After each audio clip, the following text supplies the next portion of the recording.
أهلي اللهم انفعنا بما علمتنا وعلمنا ما ينفعنا وزدنا علما رب زدني علما۔ ہر قسم کی حمد و ثنا اللہ وحدہ لا شریک ذات کے لیے حاصل ہے، اور انگنت بے شمار لا تعداد بے حد و حساب درود و سلام نبی کائنات جناب محمد رسول اللہ صلی اللہ علیہ وآلہ وسلم کی ذات اقدس و اطہر و مطہر پر۔ عزیز بھائیو، بزرگوں، مسلم ساتھیوں، 18واں پارہ 23ویں سورت سورہ المؤمنون، اس کی 3 آیات ہم نے پڑھی ہیں۔ اللہ فرماتے ہیں قد افلح المؤمنون، یقیناً ایمان والے کامیاب ہو گئے، الذین هم فی صلاتہم خاشعون، وہ لوگ جو اپنی نمازوں میں خشوع پیدا کرتے ہیں۔ خشوع سے ایک بات مجھے کل پڑھی، میں نے یاد آئی مجھے، اللہ کے نبی صلی اللہ علیہ وسلم کو ایک چادر گفٹ کی گئی، ایک دھاری دار چادر تھی، وہ چادر آپ کو گفٹ ہوئی، آپ نے چادر لپیٹی، اس میں نماز ادا کی، نماز ادا کرنے کے بعد آپ نے وہ چادر اتاری اور ایک صحابی کو دی گئی، جس سے لی نا ابو جہم تھا، وہ بندہ اس سے لی تھی، یہ ابو جہم کو واپس کہا رہا ہو، اس دھاری دار چادر نے میری نماز میں خلل ڈالا ہے۔ چادر ڈیزائن دار تھی، اس کے ڈیزائننگ میں نماز کے دوران دھیان ادھر چلا گیا اور نماز میں خلل پڑ گیا۔ اسی چیز کو دلیل بنا کر کچھ علماء کرام ہمارے جو ہیں وہ یہ رنگ برنگے جو ہم مسلے نیچے بچھاتے ہیں نا، ڈیزائن دار مسلے، ان پر اختلاف کرتے ہیں کہ یہ مناسب نہیں ہے، یہ مسلے بالکل سادے ہونے چاہیے، ایک رنگ میں ہونے چاہیے۔ یہ جو ڈیزائنوں والے مسلے، اب تو میں نے سنا کہ مسلے ایسے آگے ان کو نام لکھے ہوتے ہیں، جس کو گفٹ کیا جا رہا ہے نا مسلح، اس کا نام اس کے اوپر لکھا ہوا ہے۔ میرے بھائی یہ چیز مناسب نہیں ہے، میرے خیال سے جو میں نے حدیث پڑھی ہے نا اس کے مطابق یہ چیز مناسب نہیں۔ مسلح بالکل سادہ ہونا چاہیے، جس کی ڈیزائننگ میں انسان کی توجہ نہ جائے، نماز کے دوران بندہ سے نماز توجہ رکھے، نماز سے ادھر اس کی توجہ نہ جائے۔ پھر فرمایا والذین هم عن اللغو معرضون، وہ لوگ جو لغو باتوں سے اعراض کرتے ہیں۔ یہ میں کل اس کے بارے بتا چکا تھا، لغو چیزیں کیا کیا ہیں۔ آگے فرمایا والذین هم للزکاۃ فاعلون، اور وہ لوگ ہیں جو زکوٰۃ ادا کرنے والے ہوتے ہیں۔ لفظ زکوٰۃ تزکیہ سے ہے، تزکیہ کا معنی ہوتا ہے پاک ہونا۔ قد افلح من تزکا، یقیناً کامیاب ہو گئے وہ لوگ جنہوں نے تزکیہ جو پاک ہوئے، جنہوں نے اپنے کو پاک کیا، شرک سے پاک، گناہ سے پاک۔ اور پھر زکوٰۃ کا معنی بڑھانا بھی ہوتا ہے، زکوٰۃ زر لفظ میں ہوتا ہے عربی میں، کھیتی بڑھ گئی، کھیتی بڑی ہو گئی۔ یہ دونوں چیزیں اس میں آتی ہیں کہ زکوٰۃ جو بندہ ادا کرتا ہے اس کا مال پاک ہوتا ہے، اس کا جو مال ہے وہ پاک ہو جاتا ہے۔ مال کماتے وقت چھوٹی موٹی انسانی بشت غالب جو لغزشیں ہوتی ہیں، جو کوتاہیاں سستیاں ہو جاتی ہیں، بعض کا چھوٹی موٹی بات ہو جاتی ہے، کسی سے کوئی ہلکا ہلکا جھوٹ ہو گیا، کوئی تھوڑا بہت معاملہ لین دین میں ہو گیا، سہون نہیں قصدن نہیں، سہون ہو گیا، مثلا ارادہ نہیں کیا، سہون ہی معاملہ ہو گیا بندے سے، تو اس کی وہ ازالہ ہوتا ہے اس کا زکوٰۃ ادا کرنے سے، کہ مال جو کمایا بندے نے اس کو پاک کرنا، چھوٹی موٹی بندے جو سستی کوتاہی ہو گئی اس چیز سے وہ مال پاک ہو جائے، مال بندے کا پاک ہو جاتا ہے۔ اور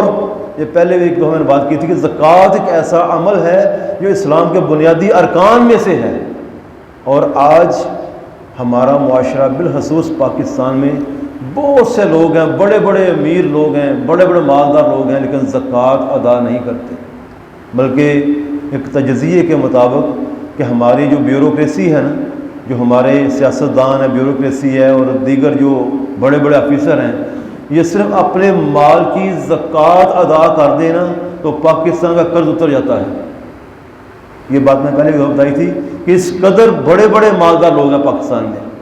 لیکن وجہ کیا ہے آج ہمارے معاشرے کی پست ہونے کی، ذلیل ہونے کی، کہ ہم لوگ اس چیز کا خیال نہیں کرتے۔ عام لوگوں میں بڑی سستی اس معاملے میں، اور پھر زکوٰۃ کا سسٹم جو ہے یہ اسلام نے اس لیے دیا کہ انسان کو اپنے مال کا حساب رہے۔ بعض لوگ ایسے ہیں ان کو اپنے مال کا حساب ہی نہیں، کتنے ہم نے پلاٹ خریدے ہوئے ہیں، کتنے ہمارے مکان کرائے پہ چڑھے ہوئے ہیں، کتنے ہمارے بینک بیلنس ہیں، کتنے ہماری بلڈنگیں ہیں، گاڑیاں، ان کو اندازہ ہی نہیں اپنے مال کا کوئی بھی۔ لیکن جب زکوٰۃ کا خیال ہوگا ہم نے زکوٰۃ ادا کرنی ہے، ان کی ہر چیز اعداد و شمار میں آئے گی، کیونکہ زکوٰۃ کا حکم ایسے ہی ہے کہ اپنی پوری جو وراثت، جو آپ کی مال پراپرٹی جائیداد جتنی ہے نا، وہ پوری کی پوری کو صحیح طریقے سے اس کی ویلیو لگا کر اس کے مطابق ایک ایک پیسے کا حساب کر کے زکوٰۃ ادا کی جائے۔ ہمارے یہاں بعض زکوٰۃ ادا کرتے بھی ہیں لیکن وہ اس کی احتیاط نہیں کرتے، بس اندازہ لگایا موٹا موٹا اور زکوٰۃ ادا کر دی، پتہ نہیں زیادہ ہوگی کم ہوگی، یہ اللہ ہی بہتر جانتا ہے۔ لیکن زکوٰۃ کے بارے میں حکم ہے وہ ایک ایک پیسے کا حساب لگائیں اور پھر اس کو 2.5% پر تقسیم کریں، 2.5% اس کی نکالیں زکوٰۃ کتنی بنتی ہے،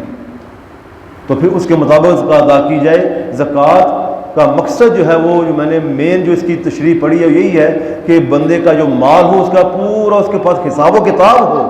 پوری اس کے اندر اس کے پاس اس کی وہ پوری تفصیل موجود ہو کہ میرے پاس کتنا مال ہے اور اس کی میں زکوٰۃ کتنی ادا کرنی ہے، میں نے سارا اس کا اندازہ شمار اس کے پاس موجود ہو۔ زکوٰۃ کا اصل جو مفہوم مجھے سمجھ آیا یہ ہے کہ اسلام نے اس دنیا کے مال کو اعداد و شمار میں لانے کے لیے یہ سسٹم بنایا تھا۔ اور دوسری چیز کہ پیسہ ایک جگہ سٹک نہ ہو جائے، مال ایک بندے کے پاس سٹک نہ ہو جائے، اس کو آگے ڈیلیور کیا جائے، جو امیر آدمی ہے وہ غریبوں کو یہ مال ادا کرے اور پھر زکوٰۃ اس انداز سے ادا کرے کہ کسی کو بھی زکوٰۃ ادا کرنی ہو تو اس انداز سے دے کہ وہ بندہ خود کوئی کاروبار کر سکے۔ یہ نہیں اگر لاکھ روپے زکوٰۃ ہے 5,000 ایک کو دے دو، 5,000 ایک کو دے دو، 10 ایک کو دے دو، اس طرح وہ تقسیم کر دی جائے مفت لوگوں میں، کسی کا کچھ بھی نہ بنے۔ وہ لاکھ کسی ایک ایسے بندے کو دو جو اس سے کاروبار کرے اور آئندہ سال کوشش کرے وہ بھی زکوٰۃ ادا کرنے والا بن جائے۔ اس سسٹم کا مقصد یہ ہے کہ کوئی غریبی نہ رہے ملک میں، پوری امت میں کوئی بندہ غریب نہ رہے، ہر بندہ زکوٰۃ ادا کرنے والا ہو۔ اس سسٹم کا مقصد یہ ہے، لیکن آج لمحہ فکریہ یہ ہے، ہماری بدبختی یہ ہے کہ ہم لوگ زکوٰۃ کا خیال ہی نہیں کرتے، اکثریت ایسے لوگوں کی زکوٰۃ ادا نہیں کرتے۔ اگر ہر بندہ زکوٰۃ ادا کرنے والا ہو تو اس امت میں اس قوم میں غریبی نہ رہے۔ اللہ تعالیٰ ہمیں ان باتوں کو سمجھنے کی توفیق عطا فرمائے، اور سمجھ تبھی آتی ہے بندے کو جب بندہ اس قرآن کو پڑھتا ہے۔ اور ہماری بدبختی آج یہی کہ ہم اس قرآن سے دور ہو چکے ہیں۔ اللہ سے دعا کریں اللہ تعالیٰ اس امت کو اس قرآن کے قریب کر دے، اس قرآن کو ہمارے دلوں کی بہار بنا دے، ہمارا دل اس قرآن سے لگ جائے۔ اللہ نے یہ بک ہمیں دی تھی، ہمارے ساتھ بھیجی تھی کہ ہم اس کو پڑھیں، آج ہم اس بک سے دور ہو گئے ہیں اور دوسری جو بکس ہمیں انگریز نے دی ہیں، فیس بک وغیرہ، اس میں کھو گئے۔ جو بک رب نے دی ہمیں،